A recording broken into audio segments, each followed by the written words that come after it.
Semana do Patrimônio Histórico. A história da Estrada de Ferro Paranaguá-Curitiba, por Alexandre Santana. Bem, gente, então, antes de começar a minha pesquisa, eu não sabia nada sobre a história da ferrovia. Mas uma coisa eu sabia, eu tinha certeza, ela era obra dos irmãos Rebouças. Eu não sabia direito como, se eles tinham feito o projeto, se eles tinham construído. Eu já tinha ouvido falar que os engenheiros europeus tinham começado a obra, não deram conta, os Rebouças assumiram. E tanto é assim que se você for na internet e colocar Irmãos Rebouças e a nossa ferrovia, vão aparecer informações como essas. A ferrovia que liga Curitiba a Paranaguá foi idealizada pelo primeiro engenheiro negro do Brasil, André Rebouças. O projeto final é do Antônio Rebouças. Antônio Rebouças concebeu o projeto da ferrovia. Irmãos Rebouças foram responsáveis pela criação da estrada de ferro. E tem mais um monte de informações, vai sempre aparecer isso. Mas eu estava fazendo uma outra pesquisa que me mostrou que isso não é verdade. E eu vou falar um pouco dessa pesquisa para depois chegar aqui.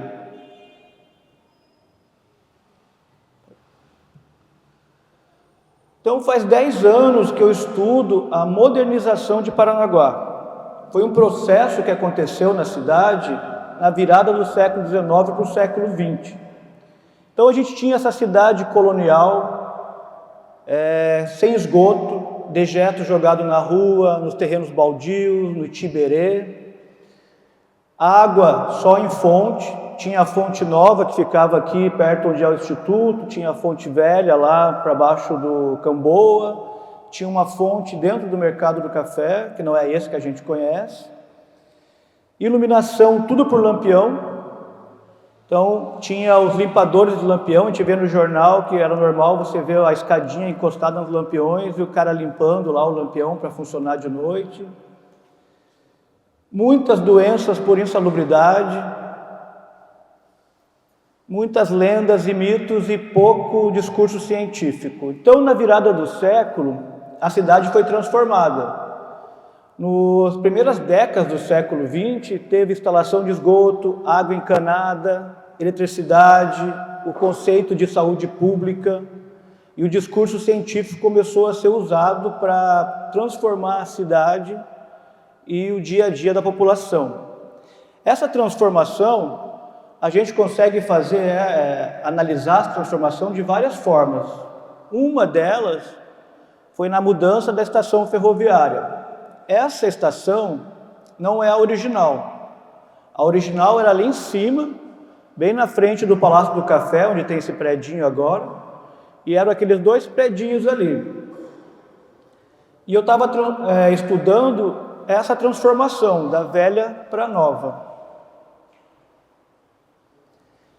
Essa é a estação antiga, essa imagem é como se a gente estivesse olhando daqui lá para Fernando Amaro. Ali é onde vai ter a Fernando Amaro, aquele muro lá é do cemitério da Igreja Bom Jesus. Depois sai o literário, aqui vai ser o literário, que é o cemitério do Bom Jesus, onde está a Caixa Econômica hoje. Mais ou menos por aqui é o Palácio do Café. E esses pontos brancos são roupas estiradas ao sol para secar. Ali onde tem o terminal, hoje tinha uma lavanderia popular, que ela foi derrubada em 1913, 1914, teve até um protesto das lavadeiras no dia seguinte, porque eles derrubaram de noite isso, chegou de manhã, não tinha mais. Elas saíram protestando pela rua, porque nesse momento a água encanada já estava instalada em Paranaguá, então não era mais necessária essa lavanderia do tempo que não existia água nas casas, então eles lavavam roupa aqui e deixavam as roupinhas secando aqui perto da ferrovia. Essa estação, ela serviu até o começo do século XX. Em 1910 começam as reclamações do jornal. Péssimas condições da estação de Paranaguá, uma estação primitiva, sem sala de espera, as mulheres eram obrigadas a dividir o lugar com os carregadores maltrapilhos, não tinha lavatório, nem banheiro para necessidades urgentes. 2 anos depois, as críticas continuam, casebre, prova do nosso atraso, confusão de pessoas. Então, é bem na época que a cidade está se modernizando, eles começam essas críticas. E nos próximos 10 anos, as críticas continuam, até que em 22 inauguram esse prédio aqui. Ele inaugurou sem o relógio, tem no jornal lá que tinha um buraco. Algum tempo depois eles instalam o relógio. E é engraçado também que logo em seguida ele já para de funcionar, tem lá um jornal falando. Então, para estudar essa transformação, eu juntei muitos jornais. E quando eu comecei a organizar os jornais para escrever o artigo sobre a ferrovia, sobre a estação ferroviária, começou a surgir algumas coisas nesses jornais. Parecia que havia uma disputa de 2 ferrovias. A de Rebouças, saindo de Antonina, indo por Morretes e contornando a serra, e uma outra ferrovia saindo de Paranaguá. Essa de Rebouças era apoiada pelo governo, ela tinha um financiamento do governo. A de Paranaguá, que seria até Morretes, era uma ferrovia privada. Aí eu fui aprofundando mais a pesquisa e descobri, na verdade, que essas duas eram uma disputa. A elite de Paranaguá queria derrubar o projeto de Rebouças, que previa a ferrovia saindo de Antonina, e queria que a estação saísse de Paranaguá, e que o governo transformasse a ferrovia de Paranaguá como oficial do Estado e não mais a de Rebouças. Aprofundei mais a pesquisa e descobri que essa disputa aqui já fazia parte de uma disputa bem mais antiga entre 2 das mais poderosas elites do Paraná. Antonina e Paranaguá. Então, o Paraná, pertencia a São Paulo até 1853, ano da criação da província do Paraná, independência do Paraná. Nesse ano, nós tínhamos Paranaguá, com 6.500 pessoas, 20 quarteirões, escravos, Antonina, 4.000 pessoas, 12 quarteirões, escravos. Essas 2 cidades, elas competiam desde antes da independência para ser o porto principal da província. E com a independência, era preciso organizar a economia do Paraná. Que economia que era essa? Erva mate. Meta principal, baratear o frete. Como funcionava? Era plantada a erva no Planalto, descia pelo caminho do Itupava ou pelo caminho da Graciosa, que não era estrada ainda, era uma picada, no lombo de mulas, escravos, vinha para o litoral nos engenhos. Os engenhos ficavam no litoral porque ainda não existia eletricidade, então todo o maquinário era movido por roda d'água. Então por isso que os engenhos eram aqui embaixo, por causa das quedas d'água da serra que movimentavam os engenhos. É até interessante que tem um jornal falando que Porto de Cima ia ser um lugar de maior industrialização do Paraná, porque ele tinha um motor que ninguém tinha, que era a água. Um ledo engano, porque naquela época eles falaram isso, já estava vindo a eletricidade para o Paraná e os engenhos já estavam subindo para Curitiba. Então, depois de beneficiado nos engenhos aqui no litoral, ia para Antonina ou para o Porto de Tiberê. E aqui, Antonina tinha uma vantagem, porque Antonina saía dali e já ia direto para o caminho da Graciosa, para Curitiba. Paranaguá tinha que sair daqui, de barquinho à vela, e até mais ou menos aqui onde tinha o Porto de Barreiros, subir a estrada até Morrete, Porto de Cima, para então alcançar o caminho do Itupava. Então, essa distância de Paranaguá, não tinha estrada nenhuma, tá, gente? Era tudo por água. Então, por isso que era complicado. Então, isso colocou Paranaguá em desvantagem após a independência. O governo começou a centralizar as coisas em Antonina. Então, em 54, teve a primeira assembleia e já aparece aquilo que eu chamo de Guerra dos Portos. Paranaguá, Morretes e Porto de Cima, que usavam aquele caminho Itupava estavam de um lado, Antonina e Curitiba do outro. Primeira disputa, onde seria a capital? Curitiba ganhou, Paranaguá perdeu. Qual caminho ia virar estrada? Antonina ganhou, Graciosa ia virar estrada, Paranaguá perdeu. Onde ficaria a alfândega? Paranaguá venceu e a alfândega permaneceu aqui. Mesmo com laudos e muita gente querendo levar para Antonina, Paranaguá conseguiu manter a alfândega aqui. Como a Graciosa demorou quase 20 anos para ficar pronta e realmente ser utilizada, nesses 20 anos seguintes, a guerra entre Paranaguá e Antonina continuou a mesma coisa, Paranaguá predominando, mas em 1871 surge Rebouças. E o projeto dele era, saía de Antonina, ia aqui nessa região do Porto de Barreiros para pegar as cargas, subiria para Morretes e contornaria a serra sem túnel, sem ponte, sem viaduto, sem nada. Se isso acontecesse, seria o fim de Paranaguá, porque toda a erva mate seria mais barato mandar para Antonina, escoar por Antonina. E o porto de Tiberê aqui ia cair no esquecimento. Por conta disso, a elite de Paranaguá, liderada por Visconde de Nácar, conseguiu uma liberação para fazer um ramal privado, saindo de Paranaguá até Morretes, para se conectar na estrada de Rebouças. Então, a primeira parte do livro é sobre isso aí. Ela contextualiza essa guerra desde o começo da província até a chegada de Rebouças. Aí nós temos essa disputa, 3 anos de disputa entre Paranaguá e Rebouças, porque Rebouças tinha que criar a empresa, daí ele não conseguiu, ele fica doente, passa para Mauá, Mauá não consegue fazer a empresa. Nesse meio tempo, Paranaguá vai aprovando leis provinciais que dariam o direito da ferrovia de Paranaguá virar oficial, caso Rebouças e Mauá não conseguissem. Nós temos lá a inauguração da obra de Paranaguá, que eles fizeram uma inauguração lá no Porto Dom Pedro, que na época chamava Porto dos Gatos ainda. No ano seguinte, eles batizam oficialmente o Porto dos Gatos de Porto Dom Pedro II. Então, desde 1874 se chama Porto Dom Pedro lá. É outra coisa também que, se for na internet, vão dizer que foi, acho que na década de 30 que veio esse nome, mas não, já era em 74, já estava lá batizado de Porto Dom Pedro. Então, Paranaguá vence em 75, consegue virar como projeto oficial do governo, a estrada de ferro sairia daqui, não mais de Antonina, mas aí começa outra disputa, porque o imperador, além de amigo de Rebouças, ele tinha muitos engenheiros dizendo que era melhor sair de Antonina, porque era mais perto, ia ser mais barato, o frete ia ficar mais barato.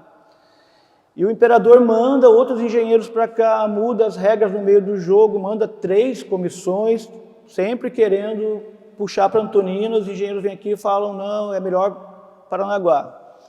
Porque Antonina, assim como Itiberê, estava assoreando. Então a elite, que no começo a disputa era qual que é mais perto, Antonina, Paranaguá. No meio do caminho, essa briga começou qual era o melhor porto, Antonina ou Paranaguá. Aí Paranaguá muda o porto para lá. Veja bem, na época era só mato daqui até lá. Mesmo assim, levam o porto para lá para ganhar essa guerra, que seria o melhor porto. Aí então, em 79, o Império finalmente autoriza os paranaguaras a passarem a concessão aos europeus e os paranaguaras realmente ganham essa guerra.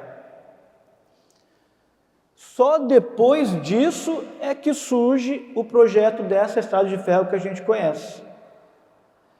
É um projeto europeu, a gente tem aqui no jornal os europeus chegando, decidindo o projeto, tem discussões, eles criticam o antigo projeto de Rebouças, que era contornando, sem túnel, sem nada, que é a segunda parte do livro.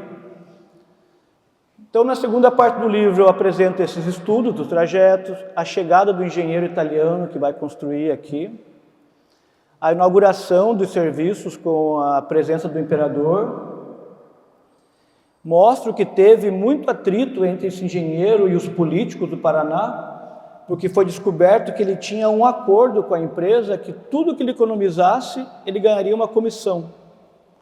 Aí os políticos começaram a cair pau em cima dele, porque ele estava colocando em risco a qualidade da ferrovia para ganhar essa comissão. Tem a primeira viagem de trem de Paranaguá até Morretes, em 81. Logo depois disso, o Ferrucci sai. Ele sai daqui que o pessoal tem tanta raiva dele que no carnaval de 82, em Curitiba, fizeram um bloco carnavalesco só para criticar o Ferrucci. E é interessante que, né, nesse carnaval, algumas pessoas, se aproveitando dessa crítica ao engenheiro italiano, soltaram panfletos ofendendo a colonização italiana do Paraná. E aí o pessoal desse bloco coloca uma nota no jornal dizendo que eles não têm nada contra os italianos em geral e que o problema deles é somente com o Ferrucci. Então sai o Ferrucci, entra Teixeira Soares, que é um cara que eu digo que foi apagado da história. Aí depois nós temos aqui teve a primeira viagem e ficou 2 anos parada a ferrovia, sem usar aqui o trajeto Paranaguá-Morretes, porque o imperador também estava decidindo o valor das taxas. Tudo parece assim, o pessoal reclamava que era para atrapalhar mesmo o Paranaguá. Aí tem a chegada do trem em Curitiba. Isso aqui é interessante também, que antes do trem chegar em Curitiba, nós temos a inauguração do viaduto São João, foi uma festa.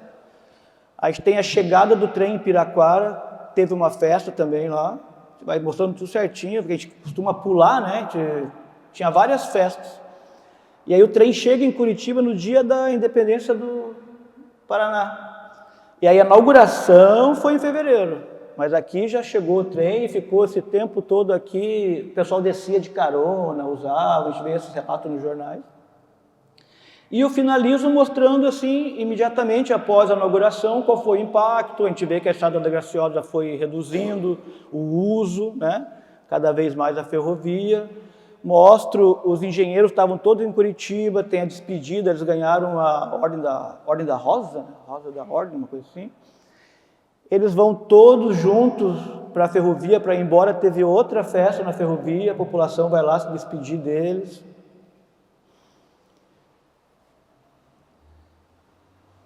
Então, assim, o livro, ele é escrito de uma forma como se fosse um romance, linear. Eu vou passando as informações, contextualizando economia, sociedade, política, mas sempre nessa linguagem linear. Então, a pessoa que vai ler não precisa ter conhecimento de conceitos históricos, nem conhecer a história do Paraná, porque o livro ele é focado realmente em quem não é historiador, em quem não conhece a história, uma leitura. O livro é denso, porque é muita informação, mas a leitura ela é o mais leve possível, para todo mundo poder mesmo ler e ir entendendo, acompanhando. E eu coloco uma história da origem da província do Paraná, porque ali fica evidente que a história era para ser diferente. Se não fosse a força da elite de Paranaguá e de Visconde de Nácar, principalmente, o trem teria saído de Antonina, e seria tudo diferente do que a gente conhece hoje, né? As duas cidades eram parecidas na época, a gente vê hoje Paranaguá desse tamanho, com esse porto, Antonina menorzinha, então era para ser tudo bem diferente. Então, gente, esse é um resumo do livro, tá? Eu abro agora para as perguntas, comentários, se alguém quiser fazer alguma pergunta, alguma dúvida, fiquem à vontade.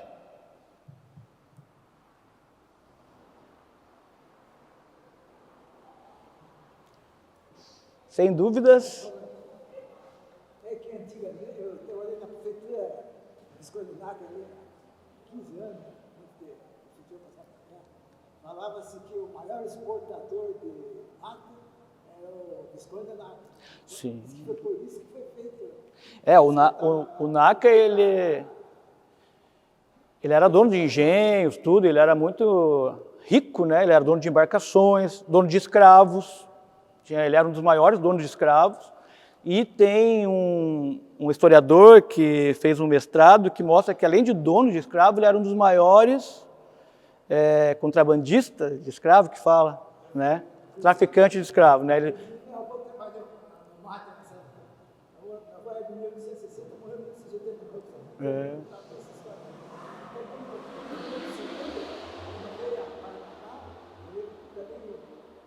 Porque o Porto de Paraguai era lá na Rua do País, depois o Porto para cá, junto com a estação aqui. Isso. Essa transferência do Porto já foi para essa batalha, porque os críticos falavam que o Porto de Tiberê ia assorear muito rápido, então não era vantagem investir nada aqui. Então eles mudam para lá, conseguem autorização para criar um porto lá. A inauguração da obra é lá também, depois. E esse porto ele vai indo aos pouquinhos para lá. A gente vê nos jornais que no começo do século XX está indo a migração da mão de obra se fixar para lá. Está começando a criar o bairro lá. Aí tem um jornal, 1907, se não me engano, falando que a cidade velha, seria aqui, não tem movimento nenhum nas ruas, enquanto lá o Porto Dom Pedro é trem, apito, pessoas, mercadorias. Então vai migrando. Essa mudança do porto, ela inclusive muda o crescimento da cidade, porque a cidade ela crescia para lá. Para o lado da Santa Casa Nova, o Campo Grande, era para lá que estava crescendo a cidade. Essa parte aqui, até 1904, era um banhado todo aqui. Só que não existia, né? E era um banhadão aqui até onde é a biblioteca. Lá na biblioteca tinha a cruz do Pica-Pau. Era uma cruz onde as pessoas levavam oferendas, rezavam. Em 1904 ela foi tirada dali para fazer aquela avenida que passa na frente da biblioteca. E dali para frente eles começam a aterrar aqui essa parte. Tinha um riozinho, eles começam a aterrar. Aí eles, tinha a Fonte Nova, que era ali, eles aterram ela, derrubam aquela lavanderia. E aí transformam numa praça isso aqui e a cidade começa a crescer para lá. O porto puxa lá para lá. Só que assim, foi uma jogada para eles ficarem na guerra e acabou indo para lá.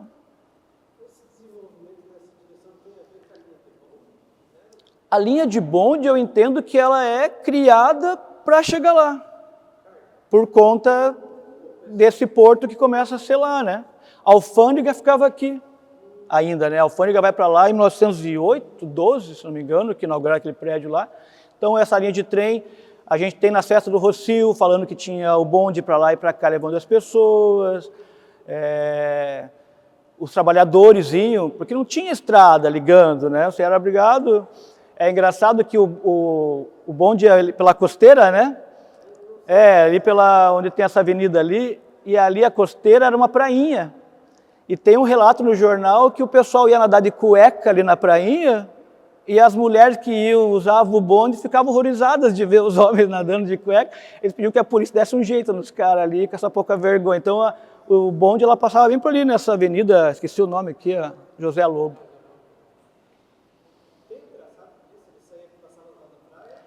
Saía na Rua da Praia, né, na frente ali, ia ali pelo... Onde tem aqueles barzinhos ali, o Guincho ali. Tem até uma foto do trem bem na frente ali, onde tinha um banheiro público ali, né. E aí ele vai... Tem uma narração também dele ter tombado o trem ali perto da igreja, então eu não sei exatamente por onde que ia esse trilho, mas ele saía dali na frente do portinho, né, porque tinha alfândega ali e tudo.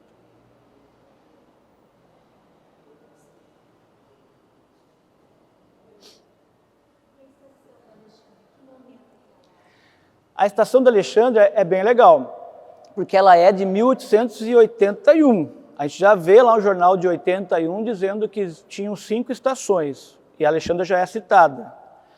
Se você for lá, tem uma plaquinha dizendo que ela foi inaugurada em 1853, 1883, que é aquela inauguração oficial do primeiro trajeto. Que teve em 1881 a primeira viagem de trem, mas ficou 2 anos sem inaugurar mesmo oficialmente. Em 83 tem a inauguração oficial desse primeiro trajeto de Paranaguá até Morretes, que é quando eles inauguram oficialmente a Estação de Alexandra. Lá na Estação de Alexandra tem uma plaquinha lá, dos 100 anos, dizendo que ela foi inaugurada em 1883, 11 de novembro.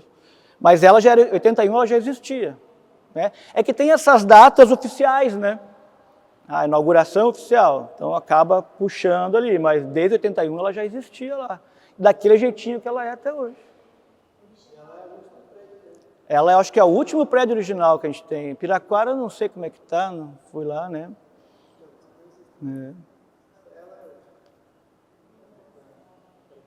Ela vai ser agora restaurada, né? Ela vai ser toda restaurada agora, vai ficar bem bonitinha.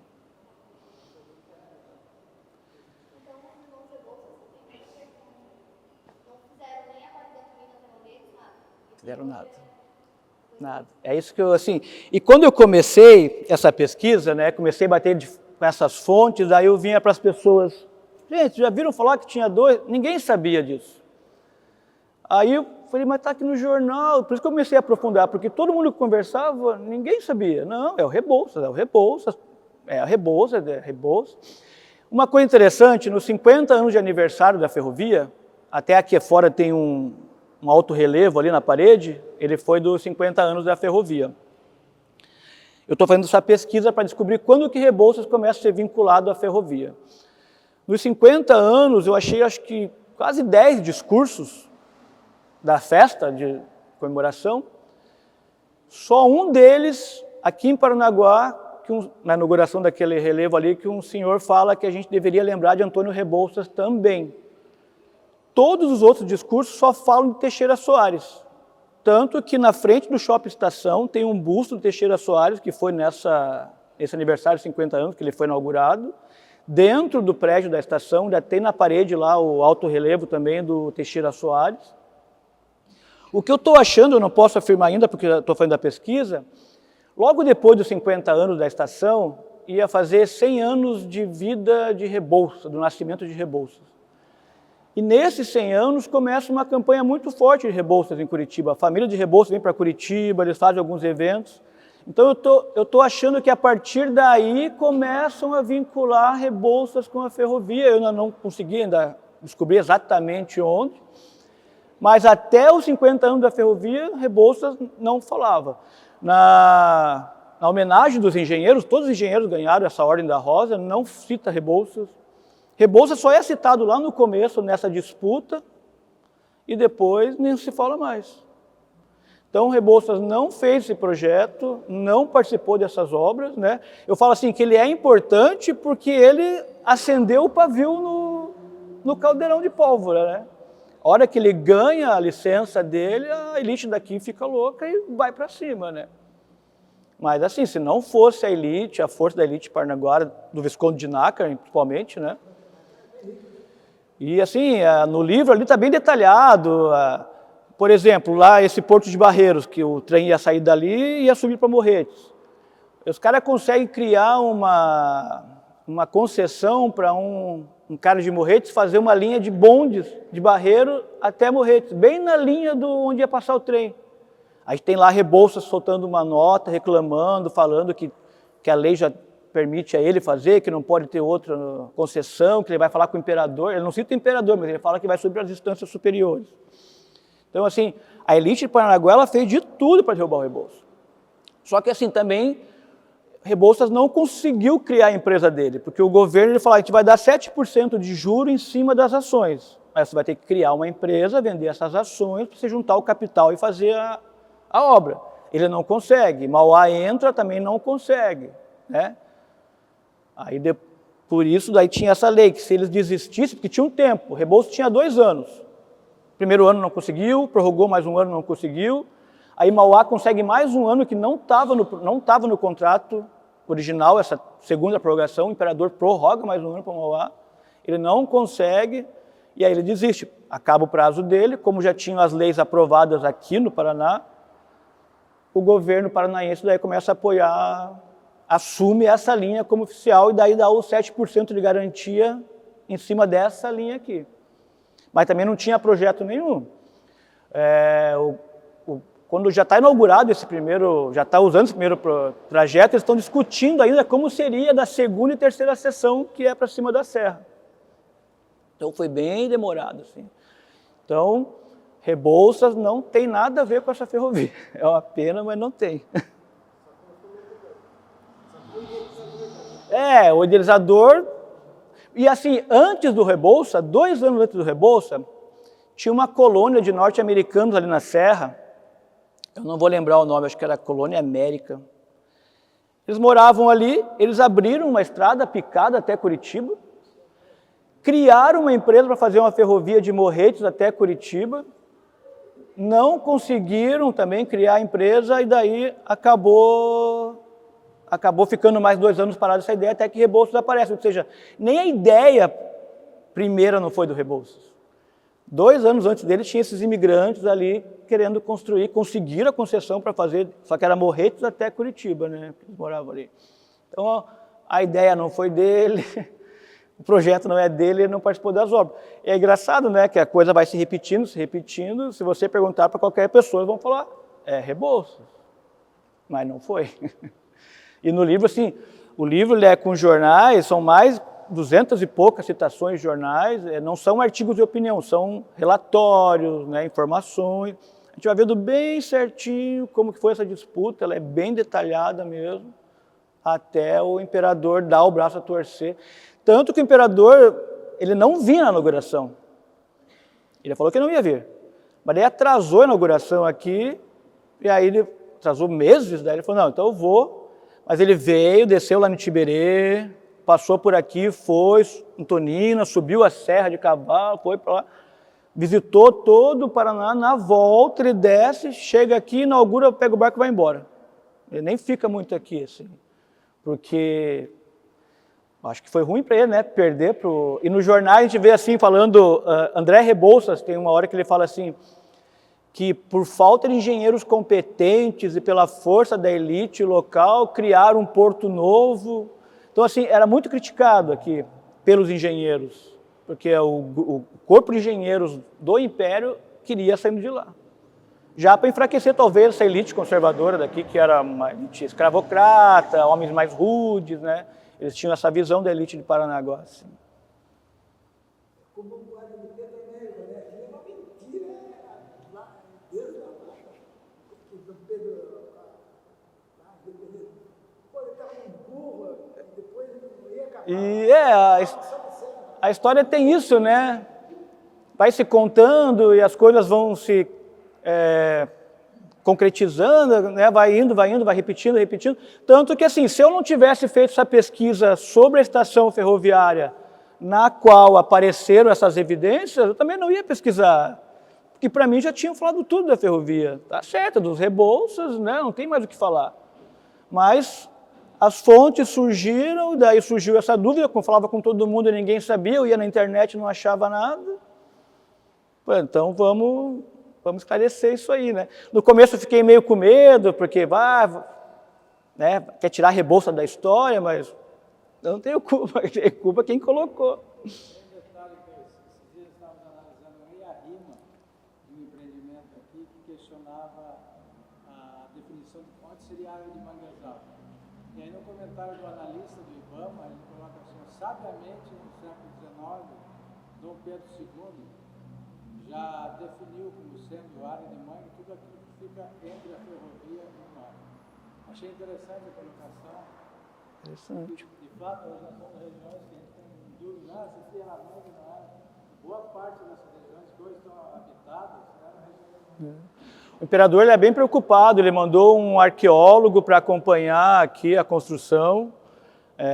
Um arqueólogo não, um professor, acho que é biólogo, para acompanhar, para ver se não via o impacto na serra, se achasse qualquer objeto arqueológico já tinha que separar também, então ele tinha essa preocupação. O imperador era um cara bem estudado, né? Ele era um cara bem... Então havia essa preocupação. É engraçado eles falando que uma das vantagens é que tinha bastante sambaqui para usar na obra, material calcário.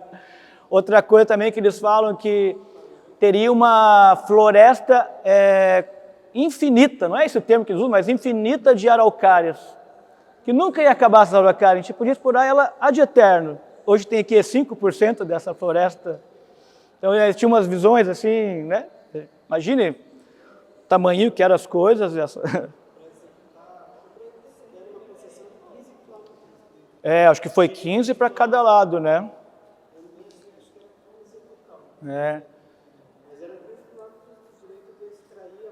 Imagine, diz uma revista que chegou a 9.000 trabalhadores, todos hospedados em Morretes. Tinha até um hospital em Morretes criado só para atender os trabalhadores. Diz que eram 4.000, quando o Teixeira Soares assume, ele pede mais 5.000.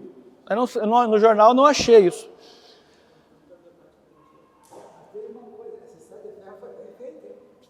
Nunca houve um acidente. Aconteceu agora há pouco tempo, aconteceu lá, nunca. Então, bem no comecinho a gente acha alguns acidentes, não graves. Teve um assim, isso.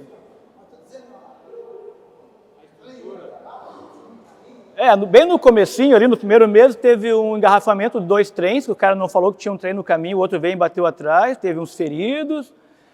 Teve uma outra que o trem descarrilhou e daí, não sei quantos quilômetros a roda foi abrindo os trilhos. Então, assim, bem no começo ali, nos 6 primeiros meses, teve uns 3 ou 4 episódios assim Teve muita chuva também, depois que alagou toda aqui, não passava o trem, 2, 3 dias parado. Então, assim, no começo, até se acertar, teve alguns probleminhas, né? Tinha reclamação que o trem saía atrasado, o pessoal reclamando no jornal que saía atrasado, saía adiantado, o trem que era para regular o horário estava desregulando o horário. Então, assim, tem bastante coisa interessante no começo da ferrovia ali.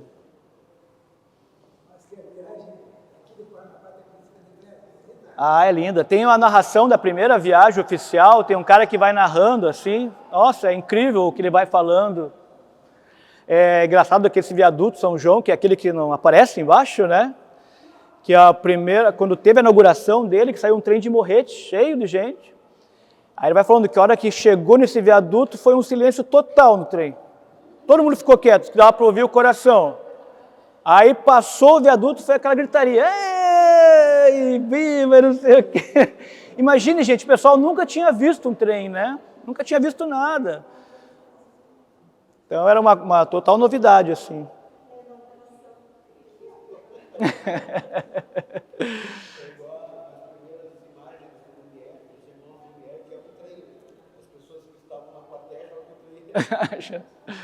Então era uma novidade bem intensa para o povo aqui, né?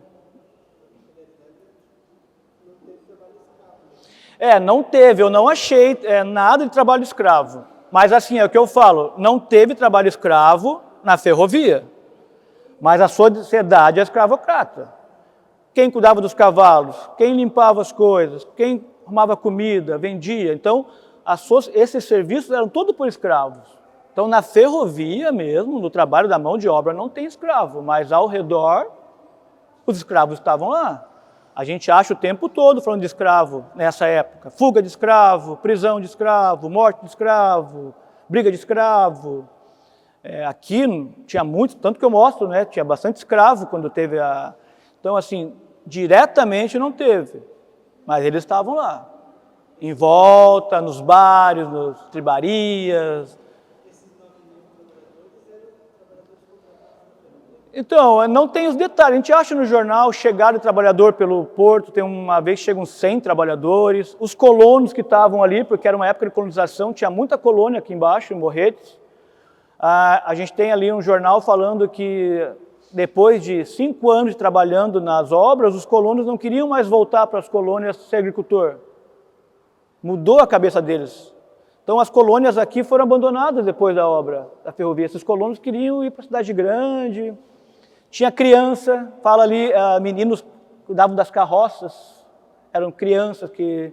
Então, assim, a construção também teve um impacto na colonização.